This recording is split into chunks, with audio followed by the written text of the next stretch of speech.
Hercules, who was as tall as an elephant and as strong as a wrestler, strolled down the dusty, stony path that led to the swirling, raging sea. The sea was rapidly pushing the stones down the hilltop as the sky was getting dark and the sun was setting. Suddenly, Hercules had to get moving because it was starting to thunder. He quickly crawled onto the crooked wooden boat, but Hercules knew he had to get across the strong waves, so he grabbed his oars and pushed them back and forth. A few hours later, he could see his destination in the far distance. The tough man was exhausted after rowing the wooden boat for a long time, but Hercules knew he had to kill the three-headed dragon. Luckily, he had brought a mirror to reflect the powers back. Hercules scrambled onto the edge of the rocky hill. He ran to the disguised cave. His clothes were making him look like he'd been swimming his way there, but that wasn't stopping him. His time was running out. Eventually, he got to the cave. He was shaking with fear, and Hercules was sweating. As Hercules tiptoed his way across the cave, he could hear the echoing of drops of water dropping down from the ceiling. Suddenly, he started to feel something funny under his foot. He thought it was him just getting more scared, but he looked under his foot. He saw some snails. He moved over to the cave wall to wipe his foot on it. Suddenly, he saw something hideous in the corner. He almost jumped out of his skin when he saw some glittering scales. He got out his flashlight and switched it on. Hercules could see a silhouette of a creature with 2 wings and 3 heads with 7 horns. Hercules knew it was the three-headed dragon. He wasn't wasting any time, so he got out his mirror and sword. He took a deep breath. Then, with lots of effort, Hercules swung wildly at the three-headed dragon, but he dropped his sword. He quickly grabbed it before the monster got it. Suddenly, the beast breathed out his lava and ice out of his mouth. Hercules quickly reflected the ice back, and it killed the dragon. He gripped the sword and started to scrape the scales off. Soon, he got all of the dragon's scales into the bag. They all looked at him, shimmering. He ran back with the wind blowing into his face. He got onto the boat dock and jumped onto the boat. When he got back to the palace and opened the golden-covered doors, he gave the bag to the king. "Well done," he bellowed. "You are the strongest man."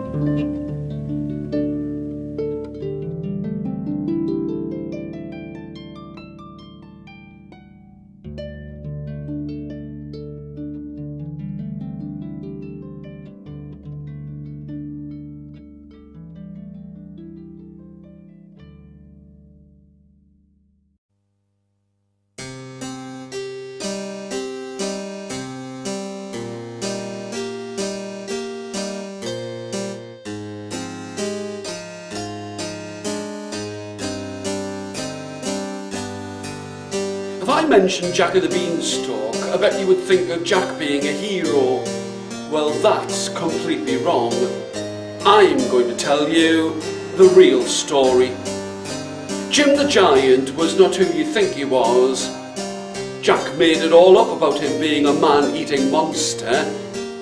Jim was a kind but clumsy giant. On the outside he had red rosy cheeks, as bright as a ruby, and yellow fiery hair. He was actually petrified of going out of the front door. Once, before Jesus was born, up in the thick white clouds lived Jim the Giant and his mum. One beautifully sunny day, his mum said, "I'm going out shopping. Don't answer the door to anyone," she said sternly. The chicken has laid some golden eggs. Have some for breakfast. And with that, she started stomping off. Now Jim the Giant was all alone. His stomach began growling loudly, so he started to make some breakfast when he smelt the whiff of a human being. Fee, fi, fo, fum, there's someone there, I'll tell my mum, he murmured. Surprisingly, he noticed that his mum's purse had gone. That's strange. Oh well, he thought to himself.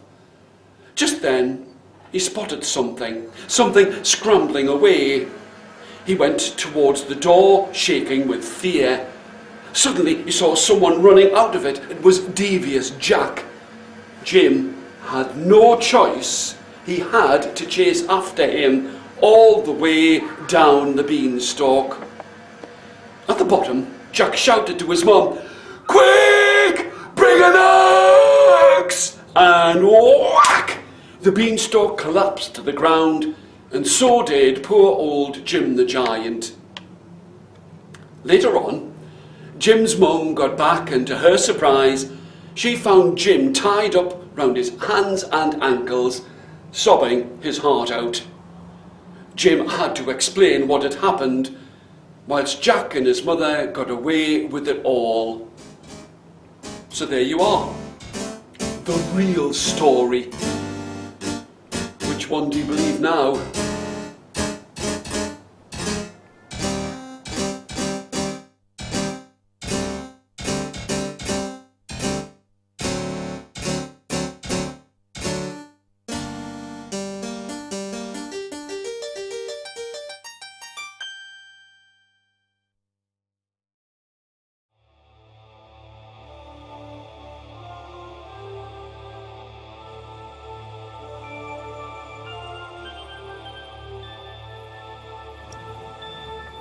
In the reign of King Richard, many centuries ago, there lived a dark and mysterious man who was constantly seen just wandering around the damp and rowdy market. Each day, he would simply smell the fresh meat, vegetables and newly baked grain bread in the air. All around him, different people chatted and shouted loudly across the market square. Yet this evil-looking man, who wore a ragged tunic and ripped sandals, just wandered slowly around. Sometime later, the blonde-haired man was hidden under a stall which was damp and rusty. He was an amazing archer and loved hunting, and would go out and hunt each night. Anything he saw, he would kill, even deer, which were protected by the king. Anyway, he went into the dark, gloomy woods of Sherwood Forest, when suddenly 2 of the king's guards spotted his short blonde hair as well as his eyes, which were as dark as oak wood from a tree. Quickly, he ran and dived into a bush, but he was much too slow, and the guards dragged him out and were just about to chop off his hand when a whole bunch of arrows came flying through the air and hit the guards, instantly killing them.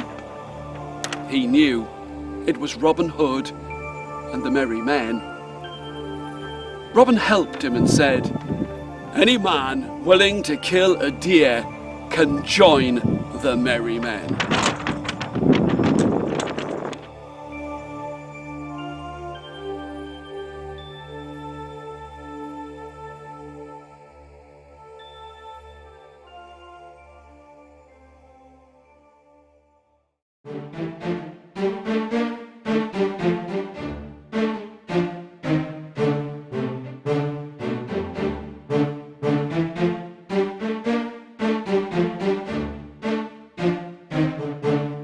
Bitter was the day, and the rain was horrendous, and Ben's ginger curly hair was blowing into his lifeless eyes.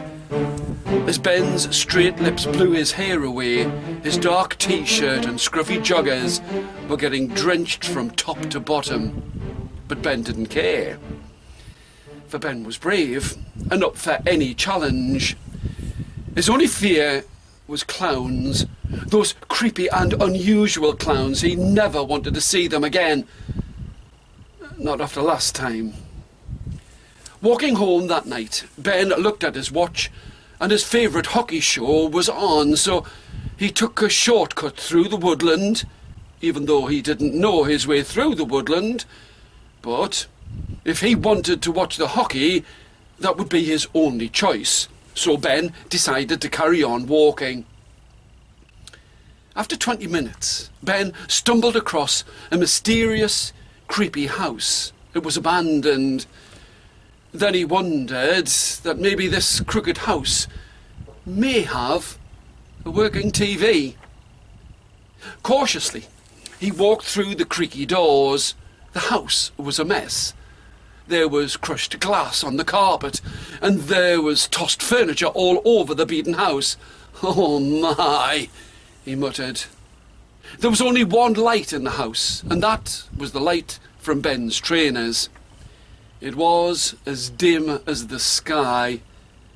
Then there was a loud creak.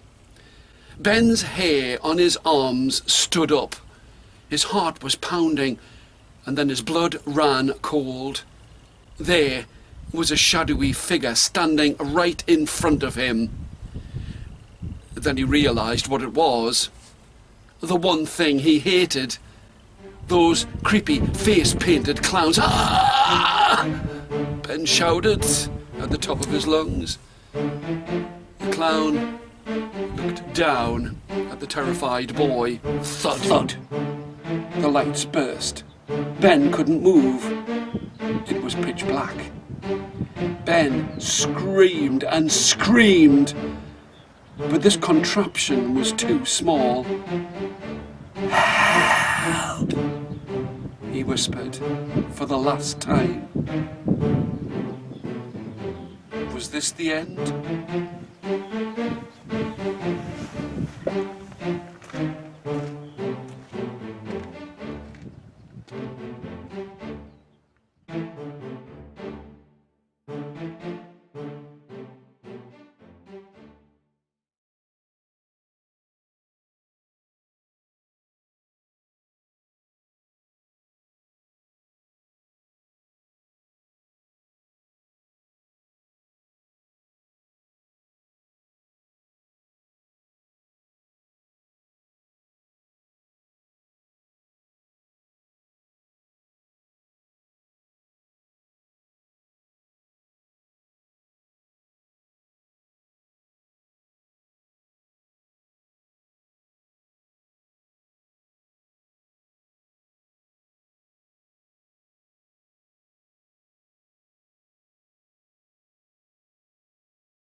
hair was blowing in his lifeless eyes, as Ben's straight lips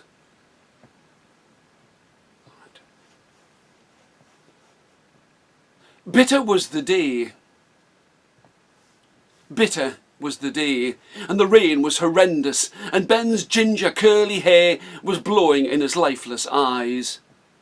As Ben's straight lips blew his hair away, his dark t-shirt and scruffy joggers were getting drenched from top to bottom. But he didn't care, for Ben was brave and up for any challenge. His only fear was clowns, those creepy and unusual clowns. He never wanted to see them again, not after the last time. Walking home that night, Ben looked at his watch and his favourite TV show was on, hockey. So he took a shortcut through the woodland, and even though he didn't know his way through the woodland, but if he wanted to watch the hockey, that would be his only choice. So Ben decided to carry on walking. After 20 minutes, Ben stumbled across a mysterious, creepy, abandoned house. Then he wondered that maybe this crooked house may have a working TV. Cautiously, he walked through the creaky doors. The house was a mess.